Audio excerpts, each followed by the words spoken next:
আলুর মৌসুমে 7 আলু উঠা শুরু করেছে বাজারে। আলু আবাদে ভরপুর কৃষির জেলা দিনাজপুর। দিনাজপুর সদরের ঘুঘুডাঙ্গা এলাকায় 7 জাতের আলু উঠা নিয়ে ব্যস্ত সময় পার করছেন কৃষকরা।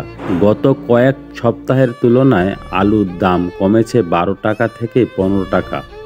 তবে সরেজমিনে গিয়ে দেখা যায় 7 জাতের আলু বিক্রি করছেন কৃষকরা পাইকারি ব্যবসায়ীর কাছে 35 টাকা থেকে 37 টাকা কেজি দরে। তবে আলুর উৎপাদন বেশি, দাম কম। এবার কৃষি আবাদে খরচ বেশি হয়েছে।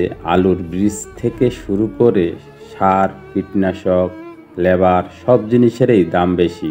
তবে গত বছরের তুলনায় এবার কৃষি আবাদে দাম বেশি, লেবার বীজ কত করে?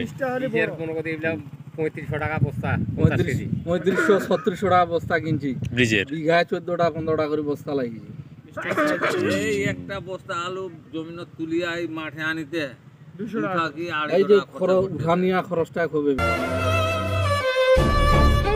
তেমনটা লাভ হবে না বলে জানান। তবে তেমনটা লজেরও সম্মুখীন হবে না বলে জানিয়েছেন কৃষকরা।